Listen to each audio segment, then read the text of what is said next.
Bonjour à tous et à toutes, c'est Coralie de la chaîne Dis on joue. J'ai le plaisir de vous retrouver dans cette vidéo pour vous parler d'un jeu qui va entrer en campagne de financement participatif. C'est un jeu sur le thème de l'espace. Il s'agit de Loom 42. Alors, cette vidéo est une vidéo de présentation, donc ce n'est ni une vidéo règle, ni une vidéo dans laquelle je vais donner mon avis, mais bien une vidéo qui vous permet en un coup d'œil de savoir si Loom 42 est un jeu qui est fait pour vous ou non. C'est parti!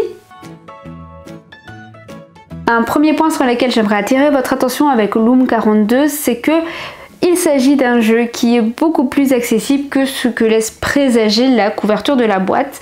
Moi je trouve que quand on voit ce visuel, on s'attend quand même à un jeu assez complexe, assez lourd, et en fait il en est rien du tout, puisque les règles sont assez courtes, les tours de jeu sont relativement fluides, c'est à partir de 12 ans, pour des parties entre 2 et 4 joueurs et d'une durée d'environ 30 minutes par joueur. C'est un jeu de Vincent Joassin de la maison d'édition Wanna Games. C'est d'ailleurs leur tout premier jeu qui va arriver en campagne de financement participatif sur Game on Tabletop le 27 septembre et j'ai même la date de livraison du jeu. Accrochez-vous bien, je vous la dévoile en fin de vidéo. Loom 42 est présenté comme un jeu de placement d'ouvriers avec de la collection de ressources et de fortes interactions, et là où je suis totalement d'accord avec le côté collection de ressources et fortes interactions, le placement d'ouvriers, je vois d'où il vient, mais moi ça m'a donné plutôt les sensations d'un jeu abstrait. Et en fait, grosso modo, ce que vous allez faire dans le jeu, c'est que vous allez déplacer votre vaisseau de planète en planète pour aller y déposer vos unités dans le but final de collecter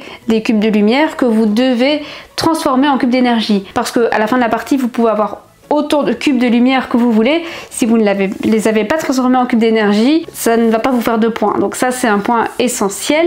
Une partie de Loom 42 se déroule en 5 manches et chaque manche est décomposée en 5 phases de jeu. Tout d'abord, chaque joueur va placer une tuile planète sur le plateau accompagnée d'un jeton satellite de son choix. Cela permettra non seulement d'étendre la zone de jeu, mais vous pourrez aussi choisir la phase sur laquelle placer votre planète, qui sera soit une phase de collecte de cubes, soit une phase de transformation de ces cubes en cubes d'énergie. Au cours de la deuxième phase, vous allez déplacer votre vaisseau pour déposer vos unités sur la planète ou sur le satellite. Bien sûr, il y a des règles de déplacement spécifiques, mais retenez pour le moment que si la tuile est vide, vous êtes obligé de vous y arrêter et d'y placer une unité. L'emplacement où vous déposez votre unité a de l'importance puisque c'est ce qui va déterminer les cubes que vous allez collecter ou transformer en phase 4. En phase 3, si vous avez des sondes sur le plateau, elles vont produire des ressources. On passe enfin à la phase de récupération des unités dont je viens de vous parler, et la dernière est une phase au cours de laquelle on prépare la manche suivante. Entre chaque manche, vous allez avoir la possibilité soit d'avoir des unités supplémentaires,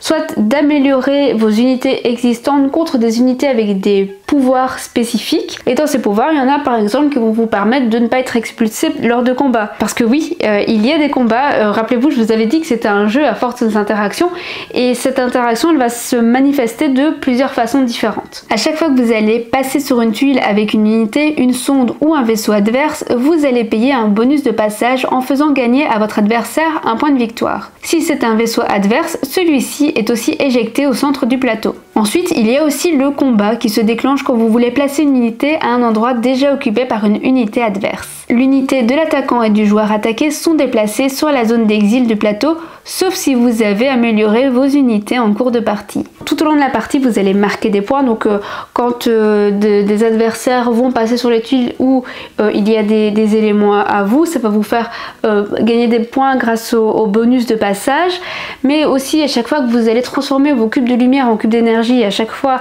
ça va vous faire marquer des points qui vont dépendre de la couleur du cube. Vous allez aussi marquer des points grâce aux objectifs qui sont visibles dès le début de la partie. Et enfin, à la fin de la 5e manche, on va regarder dans chacune des couleurs qui est majoritaire, et cette personne-là marquera des points additionnels. Du coup, pendant la partie, il faudra trouver un équilibre entre collecter les cubes de lumière, mais aussi faire bien attention à les transformer en cubes d'énergie, mais aussi regarder où en sont les autres pour savoir si vous avez des chances d'être majoritaire dans telle ou telle couleur. Ce qui est plutôt pas mal avec cette campagne, c'est que vous savez déjà quand vous allez être livré. Ce sera en janvier-février 2024, donc vous n'allez pas attendre des plombes. Ça sortira en fait avant le Festival des Jeux de Cannes, qui coïncidera avec la sortie boutique. L'avantage de passer par la campagne de financement participatif, c'est que premièrement, vous avez pour les 2-3 premiers jours de la campagne, vous allez avoir une réduction de 5 € si je ne dis pas de bêtises. Et le deuxième avantage, c'est que vous allez avoir du matériel supplémentaire gratuitement. Mais ça, je vous laisse le découvrir sur la page de la campagne dont je vous ai mis le lien dans la description de la vidéo.